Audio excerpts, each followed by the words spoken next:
नमस्कार, जम्मू संवाद में आपका स्वागत है और मैं हूं ललित खजूरिया। आपको बता दें कि जिस तरह से जो राजनीतिक गलियारों में जो चर्चा हो रही थी कि देवेंद्र सिंह राणा किस ओर रुख करेंगे, सुरजीत सिंह सलाथिया जो कयास लगाए जा रहे थे कि वो भारतीय जनता पार्टी में शामिल हो सकते हैं, लेकिन एनसी को बहुत बड़ा झटका लगने वाला है क्योंकि ये दो कद्दावर नेता, एक का विधायक का करियर 3.25 साल के करीब का और एक 2 बार विधायक और पूर्व मंत्री, इतने बड़े दिग्गज का एनसी को अलविदा कहने के संकेत देना यह दर्शा रहा है कि अब वो किसी और मूड में है। दरअसल लगातार ये कयासों के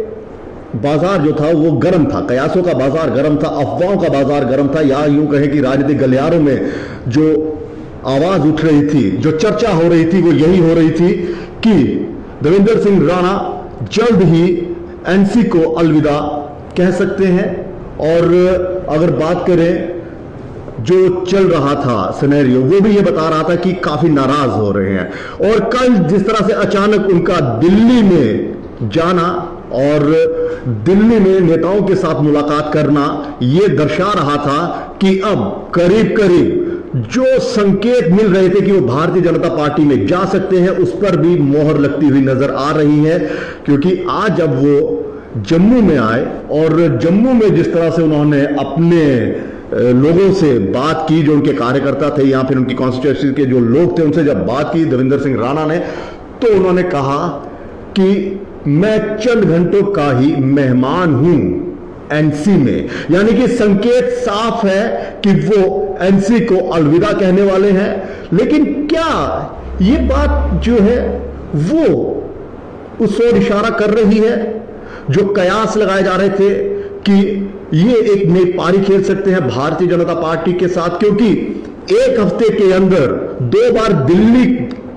का दौरा करना और वहां के बड़े बड़े नेताओं से, भारतीय जनता पार्टी के नेताओं से जो खुलकर जो बात सामने आ रही, जो चर्चाओं का बाजार घर में कि इन्होंने भारतीय जनता पार्टी के वहां के नेताओं से, अमित शाह जी से मुलाकात की है। और ये मुलाकात जो है वो संकेत भी दे रही थी कि अब एनसी से इनका जो एक दोस्ताना या फिर कहें कि इनका जो रिश्ता है वो खत्म होने वाला। हालांकि इस बीच इन्होंने डॉक्टर फारूक अब्दुल्ला साहब के साथ मुलाकात भी की और मुलाकात करने के बाद शायद ऐसे संकेत भी मिल रहे थे कि ये अपना रुख साफ कर लेंगे। लेकिन बयान जो लगातार आ रहे थे वो ये बता रहे थे कि एनसी से खफा है। हालांकि एनसी ने भी डैमेज को कंट्रोल करने के लिए बहुत कुछ किया, एनसी ने भी बहुत कोशिश की कि इनको मनाया जाए, लेकिन शायद लगता है कि इस बार जो है वो नाराजगी बहुत ज्यादा है। हालांकि उन्होंने ट्वीट भी किया था उस दौरान कि जब भी वो डॉक्टर फारूक अब्दुल्ला साहब से या फिर उमर अब्दुल्ला साहब से मुलाकात करते हैं तो उन्हें बहुत अच्छा लगता है, हमेशा खुशी मिलती है। लेकिन इस बार लगता है जो मुलाकात हुई वो खुशी वाली नहीं थी, वो एक संकेत था, वो एक उनको भी बताने का एक, मुझे लगता है एक वही एक तरीका था कि जनाब मैं जा रहा हूं और अब आप रहने दीजिए। इस बीच एक चर्चा ये भी हुई कि शायद तीसरा फ्रंट बनने जा रहा है, क्योंकि क्योंकि जो बातचीत हो रही थी और ये कयास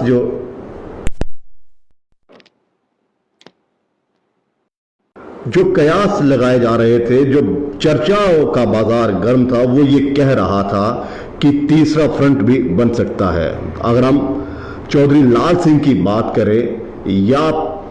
फिर हर्षदेव की बात करें, और चौधरी लाल सिंह ने जिस तरह से इनके साथ मुलाकात की, उनके घर पे जाकर जो मुलाकात की और मुलाकात के दौरान देवेंद्र राणा से जो मुलाकात की, तो ऐसा संकेत लग रहा था कि ये एक तीसरा मंच बनने भी जा रहा है। क्योंकि लगातार ये आवाज उठ रही थी कि जम्मू के जो तमाम दिग्गज नेता है, चाहे वो चौधरी लाल सिंह हो, चाहे हर्षदेव हो, चाहे देवेंद्र राणा हो, चाहे मनकोटिया साहब हो, या सुरजीत सिंह सलाथिया साहब हो, ये सारे एक मंच के तले, एक मंच पर क्यों नहीं आते, एक छत के नीचे क्यों नहीं आते? अगर इन सबको लग रहा है कि जम्मू के साथ भेदभाव हो रहा है और कश्मीर की आड़ में जम्मू को इग्नोर किया जा रहा है, लोगों के हकों को कुचला जा रहा है, जम्मू को उसका हक नहीं मिल रहा है, तो ये संकेत दे रहा था, ये मुलाकात उस ओर इशारा कर रही थी कि शायद तीसरा फ्रंट बनने जा रहा है। क्योंकि ये वही नेता हैं, ये वही पार्टी के नेता हैं जो बार बार कह रहे थे कि जम्मू के साथ किसी तरह का जो इंसाफ है वो नहीं हो पा रहा है। जम्मू के साथ ये भारतीय जनता पार्टी भेदभाव कर रही है, जम्मू को उसका हक नहीं दे रही है, और ये संकेत दर्शा रहे थे। और लोग भी इसमें खुश हो रहे थे कि शायद तीसरा फ्रंट बनेगा, जम्मू के नेता एक मंच पर आएंगे और जम्मू की आवाज रखेंगे। क्योंकि अगर हम कश्मीर की बात करें तो कश्मीर में जो देखने को मिलता है, भले ही वहां की पार्टी अलग अलग हो, रीजनल पार्टी जितनी भी है, चाहे एनसी हो, पीडीपी हो, या फिर अपनी पार्टी हो, अपनी पार्टी को तो चलिए हम छोड़ देते हैं, या सजाद लोन की पीपल्स कॉन्फ्रेंस हो, और भी जो दूसरी पार्टी हैं, जब कश्मीर की बात आती है तो वो गुपकार अलायंस बना लेते हैं, एक मंच के नीचे वो खड़े हो जाते हैं, एक मंच पर खड़े हो जाते, एक छत के नीचे खड़े हो जाते हैं, तो लोगों की आवाज को सामने रखते हैं। लेकिन जम्मू में इस तरह का कोई ऐसा फ्रंट नहीं बना, और ये संकेत मिल रहे थे कि शायद तीसरा फ्रंट बनेगा। लेकिन कहते हैं ना, राजनीति संभावनाओं का खेल है, गणित का खेल है, और नेता अपना भविष्य पहले देखते हैं। तो लग रहा है कि देवेंद्र राणा साहब और सुरजीत सिंह सलाथिया ने अपने भविष्य का फैसला कर लिया है। उन्होंने ये सोच लिया है, मान लिया है कि अगर हम तीसरा फ्रंट बनाएंगे तो शायद हम जो दूसरे दिग्गज नेता हैं उनकी छत्र छाया में आ जाएंगे। एक तो नई नई पार्टियों की, दूसरा टकराव भी हो सकता है, क्योंकि ये सब के सब दिग्गज नेता हैं। चाहे हम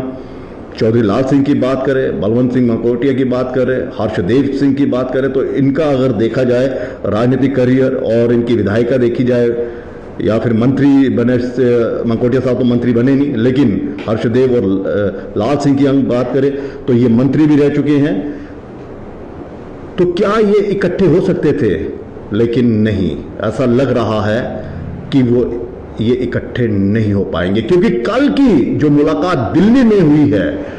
सुरजीत सिंह सलाथिया साहब की और देवेंद्र राणा की, दिल्ली में जो भारतीय जनता पार्टी के, शायद भारतीय जनता पार्टी के नेताओं के साथ मुलाकात है, उस मुलाकात में पूरा विराम लगा दिया है करीब करीब कि तीसरा मंच नहीं बनने जा रहा है। जम्मू में ऐसा कोई फ्रंट बनने में नहीं जा रहा है। यहां पर ये सारे नेता एक छत के नीचे आए, एक मंच पर आए, ऐसा नहीं होने जा रहा है। तो क्या कहा जाए, जो नेता जम्मू के लोगों की बात करते थे, खासकर देवेंद्र राणा साहब की अगर हम बात करें, तो बार बार उनकी जुबान पर एक ही आता था कि भारतीय जनता पार्टी ने बेड़ा गर्क करके रख दिया जम्मू कश्मीर का, जम्मू के हितों को दरकिनार कर दिया गया है, जम्मू की आवाम के साथ भारतीय जनता पार्टी ने दगा किया है। 370 पर भी खुलकर नहीं बोले थे कि क्या 370 जब यहां से हटाई गई तो वो सही फैसला था या नहीं था, लेकिन उससे पहले ये कहते थे कि अगर 370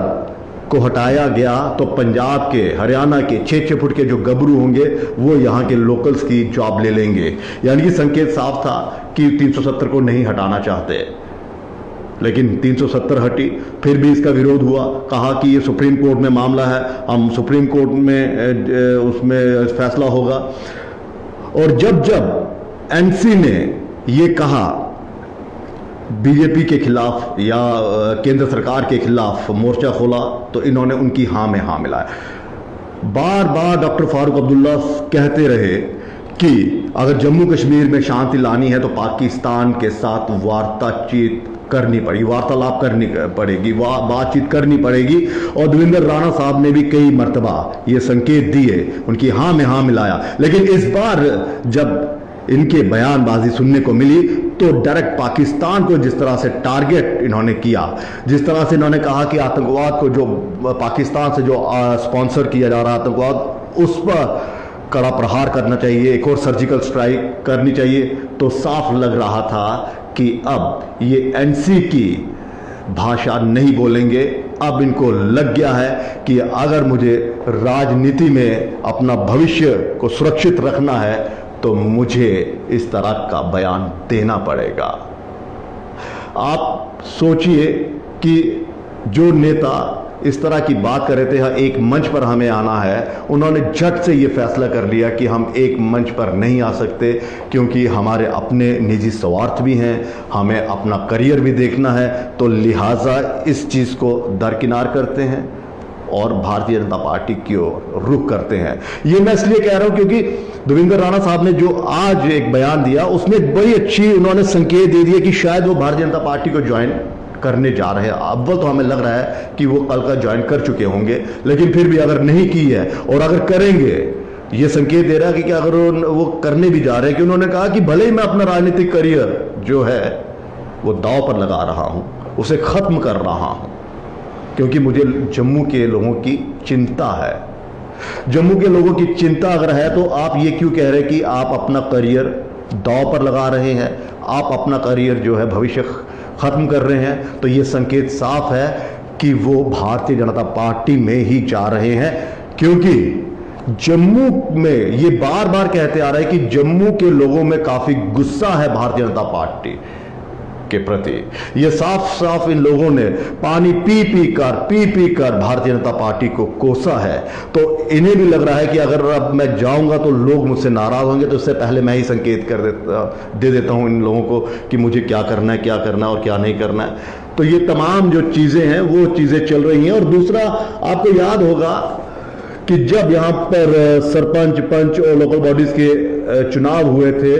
तो एनसी ने किसी तरह का इसमें हिस्सा नहीं लिया था, इन चुनावों का बहिष्कार किया था। और जब चुनावों का बहिष्कार किया था तो राणा साहब ने एक बहुत अच्छी, और मुझे लगता है कि ये उस समय की सोच के मुताबिक इन्होंने जो आज सिनेरियो हम देख रहे हैं उसको लेकर उन्होंने उस समय कहा था कि बड़ा मकसद हासिल करने के लिए ये छोटी मोटी कुर्बानी देनी पड़ेगी। तो क्या यही वो बड़ा मकसद था कुर्बानी का? क्या इस मकसद के पीछे वो कुर्बानी देनी पड़ी आपको? और अब कह रहे हैं कि मैं जम्मू के लिए कुर्बान हो रहा हूं। तो जम्मू आपसे पूछ रहा है कि आपने ऐसा किया क्या था जो आप कुर्बानी दे रहे हैं? मंत्री आप रहे नहीं, कभी बने नहीं, विधायक आप रहे नहीं, तो फिर आप किस चीज का सैक्रिफाइस कर रहे हैं? सैक्रिफाइस सिर्फ अपना भविष्य संवारने के लिए और जनता को दगा देने के लिए शायद ये सब है। इसी पर चर्चा करने के लिए हमारे साथ जुड़ चुके हैं सुरेंद्र शर्मा, वरिष्ठ पत्रकार, जिन्होंने कल इस खबर को ब्रेक भी किया था कि राणा साहब दिल्ली चले गए हैं और दिल्ली में ये चीजें शायद यही सेटलमेंट करने गए होंगे कि आज ज्वाइन करूं या 11 तारीख को ज्वाइन करूं, क्योंकि बातें 11 अक्टूबर की हो रही है। सुरेंद्र जी नमस्कार। क्या कहा जाए, ये मुलाकात एक बहाना है या फिर अपना भविष्य संवारना है? ये दोनों ही बातें हैं ललित जी। मुलाकात जो है वो जाहिर सी बात है कि जब भी कभी कोई किसी से मुलाकात करने जाता है तो चाय पीने के साथ साथ ही और भी बहुत सारी गहरी चर्चाएं होती हैं, और खास करके जब बात राजनीति की हो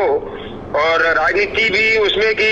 अलग अलग दलों के जो नेता हैं वो जब मिलते हैं तो जाहिर सी बात है कि उसमें मुलाकात बहाना ही होता है और अपना जो बहुत सारी राजनीति से जुड़ी हुई जो चर्चाएं हैं वो होती हैं।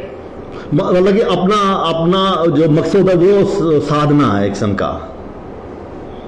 देखिए बिल्कुल, क्योंकि इस वक्त जो पिछले कुछ दिनों से जिस तरह से चर्चाएं चल रही थी, देवेंद्र सिंह राणा हालांकि खुद जो है वो मीडिया के सामने इस बात को निकारते रहे कि ऐसा कुछ नहीं है, ये सब मीडिया क्रिएटेड खबरें हैं, और आज जो है वो धीरे धीरे से अब लगभग तस्वीर साफ हो गई है। अब हमने देखा भी है कि ये किस तरह से वो कह रहे हैं कि वो अब 3 घंटों के मेहमान है नेशनल कॉन्फ्रेंस में, और उन्होंने ये कहा कि वो एक बड़ा फैसला लेने जा रहे हैं, उसके लिए उनके जो फॉलोअर्स हैं, उनके जो वर्कर्स हैं, तो उनको वो प्रिपेयर कर दें इससे पहले। तो ये सीधा सीधा इंडिकेशन है। हमने भी कल 2 बार जो है वो उनके साथ इंटरव्यू किए हैं और दिल्ली वो गए थे, तो जाहिर सी बात है कि एक फैसला जो है वो उन्होंने ले लिया है भारतीय जनता पार्टी में शामिल होने का। और बहुत सारे ऐसे जो इश्यूज हैं जिसको हम देखें कि देवेंद्र सिंह राणा पिछले कुछ समय से लगातार जम्मू की बात कर रहे थे, जम्मू के हकों की बात कर रहे थे, जम्मू की लड़ाई लड़ने की बात कर रहे थे। उस पर हम आगे चर्चा करेंगे कि ये एक खुद को बचाने के लिए लिया गया फैसला है या नहीं, ये सब चीजें करने के लिए। सुनिए सर, एक और चीज समझना चाहूंगा मैं, ये जो बार बार कह रहे हैं कि मैं कुर्बानी दे रहा हूं, मैं कुर्बान हो रहा हूं, अपना भविष्य खतरे में डाल रहा हूं, मंत्री ये रहे नहीं थे ये मंत्री, क्योंकि उस समय पीडीपी और भारतीय जनता पार्टी की सरकार थी और 3.25 साल का इनका विधायक का करियर है, ठीक है, मंत्री ये रहे नहीं, बने नहीं, ऐसे फैसले इन्होंने किए नहीं कि जनता इन पर भरोसा करे कि हाँ जी ये जम्मू की बात करते थे। क्योंकि कल जिस तरह से आपने जो खूब चर्चा की कि 2008 का जब यहाँ पर जो आंदोलन हुआ था, अमरनाथ आंदोलन यहाँ पर हुआ था, तब इनकी भूमिका जो थी वो जम्मू के एकदम से सोच से अलग थी, तब ये एनसी को डिफेंड कर रहे थे। और आज यकायक जब इनको लग रहा है, और एक चीज आपकी वो बड़ी अच्छी मैं सुन रहा था, वो चीज बड़ी जबरदस्त कही, डोगरी मतलब या बाम रोड़ी है या मुंडी मरोड़ी है, महाराज इन्हें करना थी अपनी है, यानी कि या तो बाजू मोड़ देनी है या इनके गर्दन पे हाथ डाला हुआ कुछ ऐसा है जो मजबूर इन्हें कर रहा है कि एनसी का जो दामन उसे छोड़ दीजिए।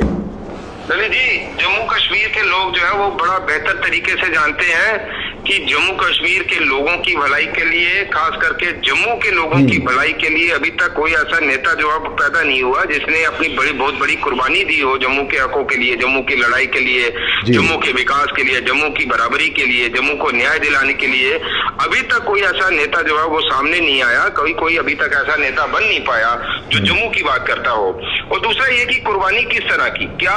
आप राजनेताओं से ऐसी कुर्बानी की उम्मीद करते हैं कि वो पब्लिक के वेलफेयर के लिए, लोगों के हित के लिए कोई कुर्बानी देगा? और दूसरी बात यह है कि अब बड़ी बात यह है कि जम्मू कश्मीर की राजनीति की अगर हम थोड़ी सी चर्चा करें तो जम्मू में हमें नहीं लगता कि जम्मू में ऐसा कोई स्कोप बचा है, कोई स्पेस बचा है कि आने वाले दिनों में यहाँ से पीडीपी के जो एक बड़ी फुटेज बन पाएगी, पीडीपी के कोटे से कोई यहाँ से विधायक चुनकर जाएगा और आगे जाकर मंत्री बनेगा, नेशनल कॉन्फ्रेंस के कोटे से कोई यहाँ से चुनकर जो है वो विधायक जाएगा और आगे जाकर मंत्री बनेगा।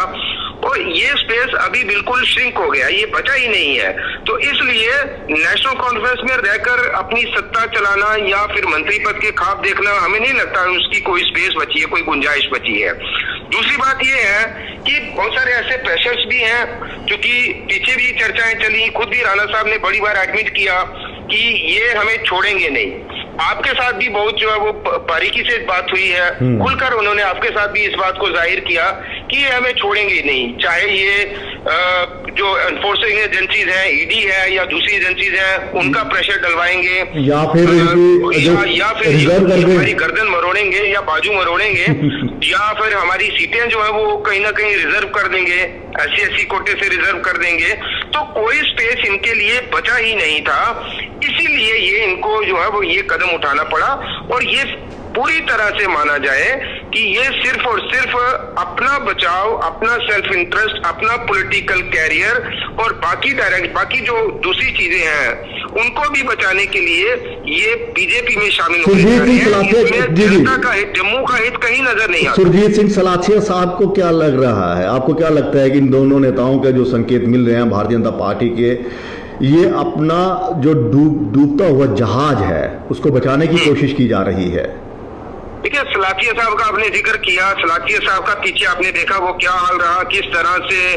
टैक्स और दूसरी चीजों को लेकर उनके ऊपर शिकंजा कसा गया, बड़े सारे कुछ बड़े बड़े प्रोजेक्ट से उनको लेकर भी जो है वो उनके ऊपर हाथ डाला गया।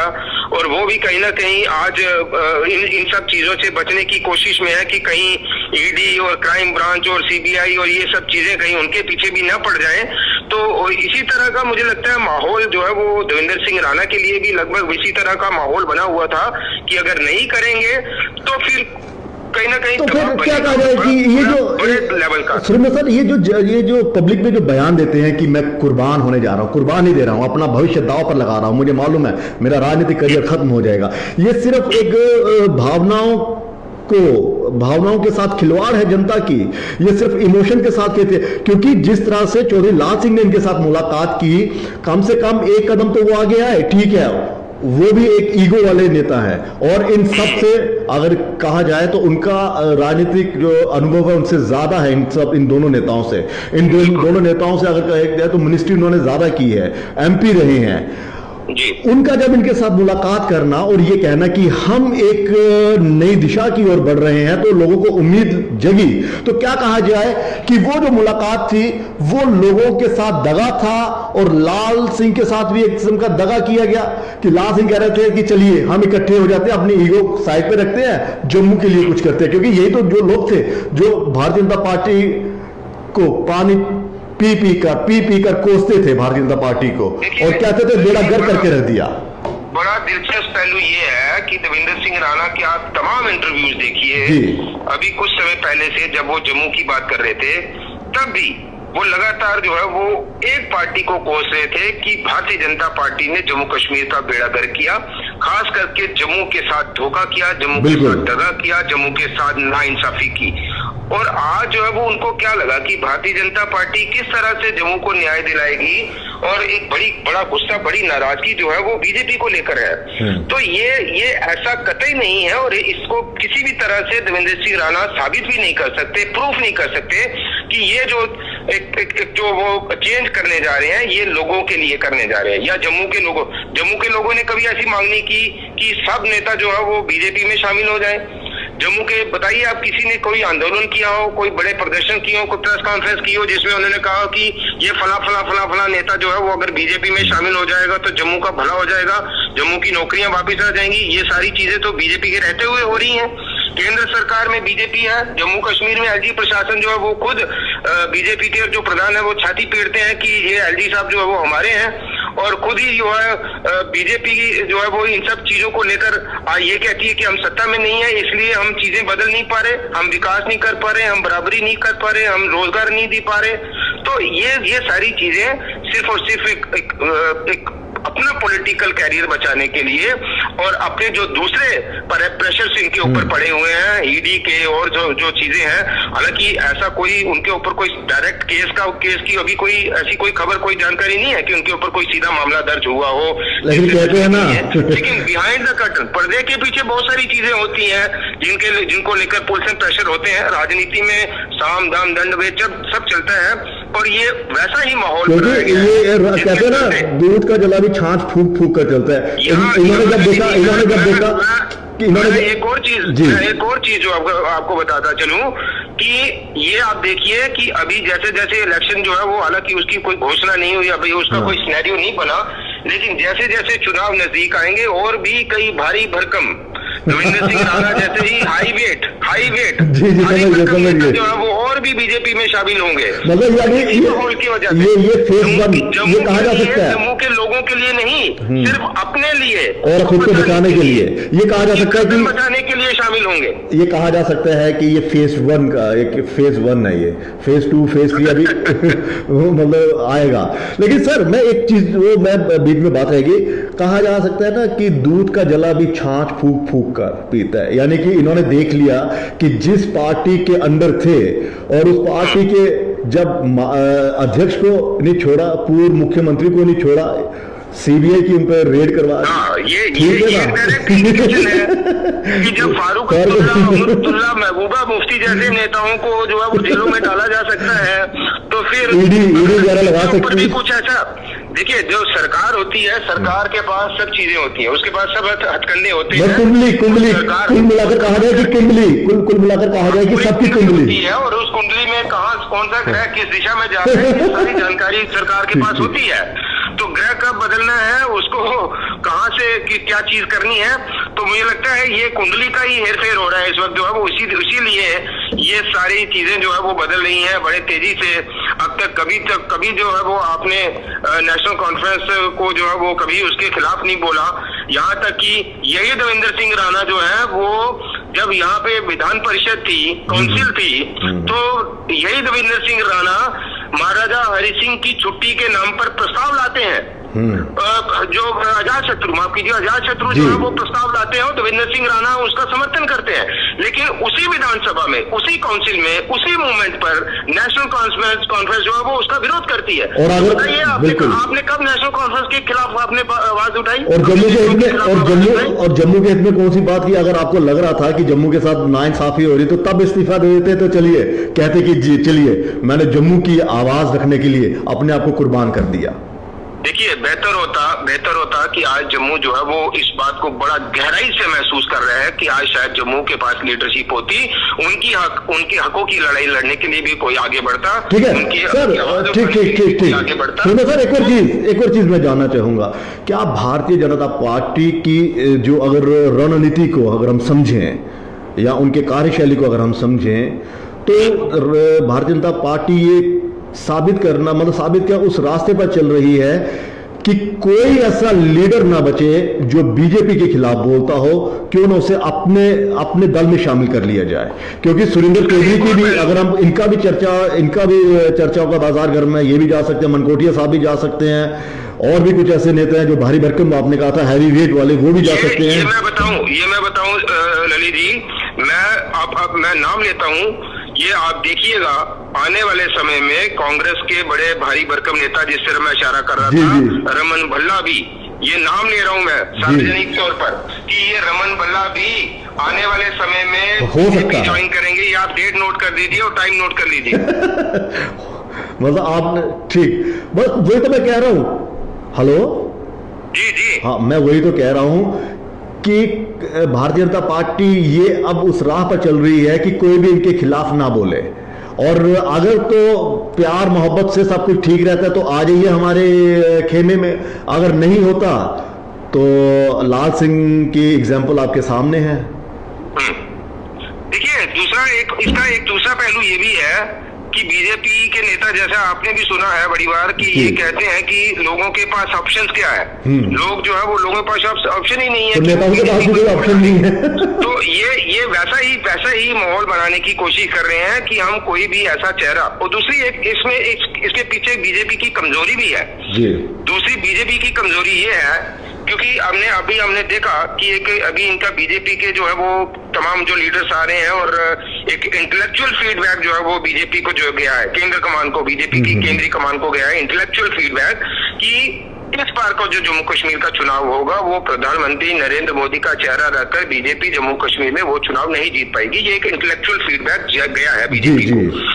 उसके मद्देनजर ये आप तय मानकर चलिए 99% बीजेपी को अपने जो पुराने चेहरे हैं वो बदलने होंगे,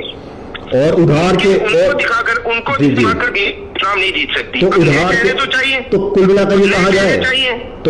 ये कहा जाए, बिल्कुल सुनिए नए चेहरे चाहिए। तो ये वो चीजें देख रही हैं कि जहां पे जिस कॉन्स्टिट्यूएंसी पे जो फेस जो है वो दमदार है, जिसका स्कोप है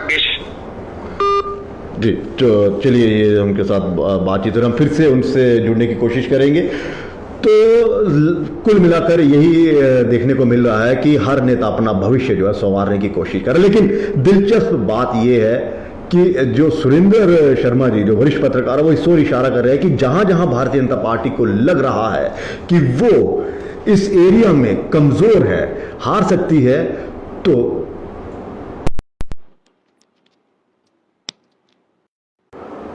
हार सकती है, तो वहां ये उन नेताओं को अपने साथ लेने की कोशिश कर रहे हैं जो नेता वहां पर मजबूत हैं। सुरजीत सिंह सलाथिया की अगर हम बात करें तो वहां पर जो लोगों का कहना है कि इस बार अगर चुनाव होते हैं तो चंद्र प्रकाश गंगा जी को काफी मुश्किलों का सामना करना पड़ सकता है। बेशक जो भी हो, सुरेंद्र जी ने जो भी कहा हो कि ईडी इंक्वायरीज वगैरह, छापेमारी, इनसे बचने के लिए सब कुछ ऐसा हो रहा है, लेकिन एक वजह ये भी है। दूसरा, आप आइए सुरेंद्र चौधरी की अगर हम बात करें, नौशहरा की अगर हम बात करें, तो रविंदर रैना के खिलाफ जो गुस्सा वहां पर देखने को मिल रहा है, शायद इस बार उनकी वहां पर मुश्किल हो सकता है उनके लिए, तो शायद उस नेता को भी यहां पर लाने की कोशिश की जा सकती है। बलवंत सिंह मनकोटिया की अगर हम बात करें, तो उधमपुर की अगर हम बात करें, तो शायद इस बार पवन खजूरिया या पवन गुप्ता जो है वो उतने मजबूत नहीं होंगे जितने, हालांकि भला ही डीडीसी के जो वहाँ पे चुनाव देखने को मिला, वहाँ पे उनको हार का सामना करना पड़ा बलवंत पैंथर पार्टी को, लेकिन फिर भी जो आप देखिए कि क्या ये सब कुछ इसलिए हो रहा है। और दूसरा ये कि अगर ये नेता यहाँ पर आते हैं तो ये क्या अपने पुराने नेताओं को अंधकार में डालेंगे? क्या कहा जाए कि सुरजीत सिंह सलाथिया के आने से चंद्र प्रकाश गंगा जी का करियर खत्म समझे? क्या सुरेंद्र चौधरी अगर भारतीय जनता पार्टी में आ रहे हैं, या जो संकेत मिल रहे हैं, या उनके लिए भी कहा जा रहा है कि वो बीजेपी ज्वाइन कर सकते हैं, तो क्या कहा जाए रविंद्र रैना का वहां से टिकट कट गया है? अगर रविंद्र राणा की अगर हम बात करें तो क्या कहा जाए कि भारतीय जनता पार्टी और जुगल किशोर के जो भाई नंद किशोर थे, उनका नगरोटा से उनका भविष्य खतरे में है, उनकी टिकट कट गई है। अगर मनकोटिया साहब आते हैं तो क्या माना जाए कि वहाँ पर इन दोनों जो पवन खजूरिया और पवन गुप्ता जो हैं वो आपस में जो लड़ाई लड़ रहे हैं, उनका भविष्य खतरे में है। और रमन भल्ला की जिस तरह से सुरेंद्र शर्मा ने अगर बात की है कि अगर वो यहाँ पर आते हैं तो क्या कविंदर गुप्ता और यहाँ पर जो विक्रम रंधावा है उनका भविष्य खतरे में है? तो अगर ये सारे नेता यहाँ पर आते हैं तो फिर जम्मू की बात कौन रखेगा? जम्मू के लिए कौन आवाज उठाएगा? तो रह गए दो नेता, चौधरी लाल सिंह और हर्षदेव सिंह। इन पर निगाहें रहेंगी कि ये अकेले क्या करते हैं। कहीं ऐसा ना हो कि ये सारे नेता मिलकर इन दोनों से मुलाकात करें और इनको मनाएं कि जनाब हमने तो पब्लिक से ये कहा था कि हम इकट्ठे होंगे, तो हम इकट्ठे तो हो चुके हैं,